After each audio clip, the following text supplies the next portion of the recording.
Hi everyone. After knowing about the DC motor construction and the working principle, so the next thing which we are going to do is the derivation of back EMF and the torque equations of the DC motor. I said, the conductor rotates, the speed is produced, and the mechanical rotating force is called as torque. So how these things are being produced, this we are going to learn from this video.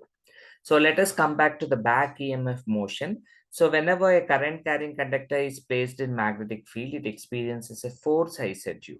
Okay. In the similar way, there is a back EMF produced in the armature, which we are going to study here. And we are going to derive the back EMF actually. So there is an EMF which is generated in the armature because a conductor cuts the magnetic field. Here there's a motion. Whenever a conductor cuts a magnetic field, EMF is induced. That is actually the principle of DC generator. So because there is a current, there is a conductor which is cutting the magnetic field, so obviously an EMF is induced in the conductor. So how much EMF is induced in the conductor, we are going to study now. So here all of you can see, well, basically the diagram which you have drawn is only for one conductors, but there will be many conductors on the armature. So for one revolution, I am taking it, which is d phi. The flux produced is equal to P. P stands for number of poles into phi. So I'm taking for one conductor and for one revolution. So what about dt? Dt is equal to 60 by n seconds it is going to become. So n is in RPM. So I make it into seconds. So 60 by n seconds it is going to come. So now I take d phi by dt, the upper value divided by lower value, p phi divided by 60 by n, which I am going to take it. So which is, you can see here p phi divided by 60 by n goes on to the numerator and it becomes p phi n by 60.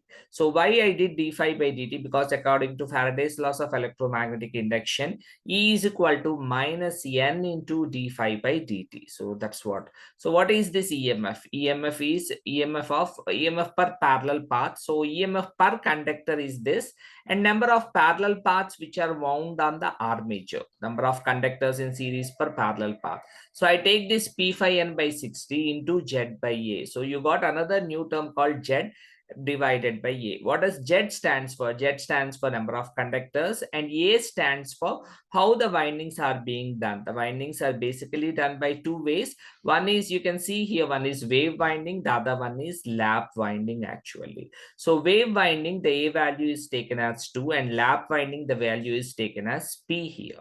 So I hope all of you understood this. So I'll repeat it again. So, first I find d phi, which is P into phi. Later I find dt, which is 60 by n. According to Faraday's laws of electromagnetic induction, E is equal to minus n into d phi by dt. So n is 1 here because I'm taking for one conductor. So it becomes 6 phi n by 60. P phi n by 60 is the one which I am going to get here. So now I take it for all the conductors which are connected in parallel on the armature. There are many conductors. So I multiply with Z by A. Z stands for number of conductors divided by the parallel paths which every conductor go with. So A stands for the parallel path. So A can be done by two ways. One is lap winding, the other one is wave winding. For wave winding, the A value is taken as 2, and for the lap winding, the value is taken as P. P stands for number of volts. So this is the final equation. E is equal to P phi nz by 60A is the finalized equation for the back EMF of the DC motor. This is very important equation because basing on the equation, you may get some problems in your question paper in the BEE subject. After going through the EMF equation, we go with the next one called torque equation. This is a very simple equation actually. So what is torque? So power is equal to P is equal to 2 pi NT. P is equal to 2 pi NT. So this is the power actually. This is the power which is developed in the armature. So now what is actually power in electrical way? Electrical way, it is EB into IA. So I equate both of them. I equate the mechanical power as well as the electrical power. You can see see this equation 3, which is actually torque into 2 pi n, which is equal to Eb into Ia. On the left hand side, you can see the mechanical terms. On the right hand side, you see the electrical terms. So you equate both of them.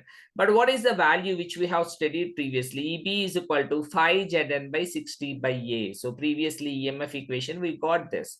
So what is, so after this Eb value is substituted there here. So torque into 2 pi n is equal to 5 Zn into P by A is the value which I am going to substitute. So what is torque? 1 by 2 pi into 5 Z I naught into P by A. What is 1 by 2 pi? It is 0.159 times. So 1 point, and the remaining values are same, 5 Z Ia into P by A. So this is the torque equation. So here you can see torque is proportional to flux, torque is proportional to Ia. Once a motor is being developed, Z remains constant, poles becomes constant. A can be either 2 or P, which we discussed previously. So this is your torque equations, which makes us to go for the next topic called motor characteristics actually. So clear with this, all of you? So for the better explanation, you can see the output in mechanical ways, the power is given by torque 2 pi nt, and in electrical way, the power is given by Eb into Ia. Equate both of them, substitute Eb value, and from the right hand side and from the left hand side, you get the value of the remaining value. So torque is equal to 0.159 flux phi Z, and armature current Ia into P by A is the value which you are going to get. So this is all about the EMF equation and torque equation of the DC motor. The derivations can be asked, and based on the equations, you have the problems also. They are very simple problems. They give the values and they tell you to find out either EMF or torque or any value. So with that, I convey thanks to all of you. Thank you very much, everyone. Hope you understood this video, and thank you.